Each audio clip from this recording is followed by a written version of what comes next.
कधीच नाही चुकणार तुमचे फेवरेट टीव्ही शोज झी5 सोबत, तेही एकदम फ्री। तुमच्या मैत्रीला सुरुवात कुठून झाली?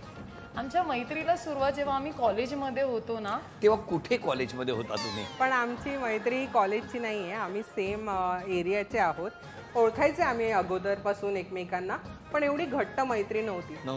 कॉलेजमध्ये घट्ट झालं की माझी आणि हिची मैत्री आहे, हिची आणि तिची मैत्री आहे, आणि एके दिवशी आम्ही जस्ट असं डिसाईड केलं की आपण क्रिसमसला पार्टी करूया। हां, मग तसं आम्ही एक पार्टी केली, मग आम्हाला आवडला एकमेकींचा सहवास, मग आम्ही डिसाईड केलं पहिली पार्टी कुठे केली? माझ्या मैत्रिणीच्या घरीच केली, आमच्याच घरी, आय थिंक हिच्या घरी केलेली। तुमच्या घरी? हां, तुम्हीच होता? मी माझं लग्न होऊन मी इथे आली तेव्हा मी यांना ओळखत नव्हती, माझी नणंद होती, ती यांची फ्रेंड होती, मग तेव्हा मी या ग्रुपला, आमच्या ग्रुपला इंट्रोड्यूस का तुम्हाला पार्टी आवडली की ग्रुप आवडला? ग्रुप आवडला पहिल्यांदा, आणि नंतर मग आम्ही एकत्र चालू केलं, म्हणजे 2014ला माझं लग्न झालं, तेव्हापासून तुमची मैत्री मग सगळ्या एक एक भेटत गेला। मग क्रिसमस, न्यू इयर, ईस्टर असे चालू झाले तुम्हाला फक्त आता निमित्त लागतं, हो ना? पण जनरली तुम्ही जेव्हा एकमेकींना भेटता तेव्हा मराठीतच बोलता की वेगळ्या पद्धतीने? आमची लोकल भाषा जी आहे ती कशी असते?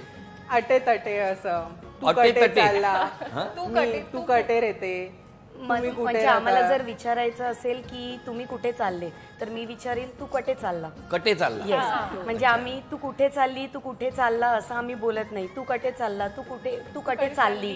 गर्ल असेल तर मग आम्ही बोलतो तू कुठे, म्हणजे कटे चालली, कटे चालली, कटे चालला।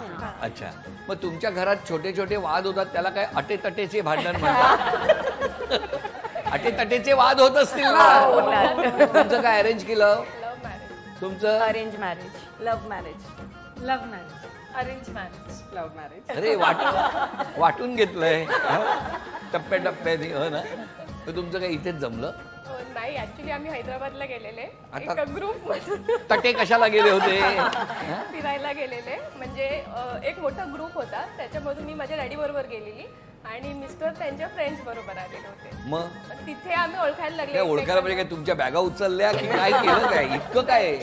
एकाच ग्रुपमध्ये ना, म्हणजे एकाच बसमध्ये सगळा प्रवास एकत्रच केला, कारण एक ग्रुप होता तो, म्हणजे टूर्स होते, त्याच्यामधून आम्ही गेलेले होते। मग बाजूबाजूला बसला? नाही, पुढे मागे असं, त्याच्यानंतर असं म्हणजे इंट्रोड्यूस केलं एकमेकांना पहिलं, मग बोलायला चालू केलं आणि मग पुढे सगळं। म्हणजे पहिल्या दिवशी तुम्ही वेगवेगळ्या सीटवर बसले होते, येताना तुम्ही एकत्र बसले होते? अरे काय जादू आहे! तुमचं कसं काय? माझं अरेंज मॅरेज। का चेहरा एवढा पडलाय? मम्मी पप्पांनी सजेस्ट केलेला आणि मग मला पण मुलगा आवडला। 2013 साली माझं जमलं आणि 2014 साली जमलं आणि 2015 नोव्हेंबरला। कसं आता कसं आहे? एकदम मस्त आहे, पहिल्यापासून चांगलाच आहे। चांगलाच आहे? मी लकी आहे, तो मला मिळाला आहे। त्यांचं काय? ते पण खूप लकी आहे। नमस्कार, तुमचं कसं काय? माझं लव्ह मॅरेज आणि इंटरकास्ट मॅरेज होतं, तर आई वडीलने परवानगी दिली नव्हती आणि मग असं झालं की सडनली आता त्याचे आई वडील मान्य झालेले, पण माझ्या आई वडिलांचं होकार नव्हता। मग आम्ही डिसाईड केलं की कोर्ट मॅरेज करूया आणि एक सडन डेट ठरवली आणि मग मी ह्यांना सगळ्यांना सांगितलं की मी 5 नोव्हेंबरला लग्न करते। तर घरातूच निघाली, पण आई वडील बोलत नव्हते। नंतर 1-2 वर्षानंतर मी प्रेग्नेंट होती तेव्हा त्यांनी मला एक्सेप्ट केलं आणि माझ्या नवऱ्याला पण एक्सेप्ट केलं। झी5 ॲप डाउनलोड करा आणि पहा सर्व एपिसोड्स एकदम फ्री।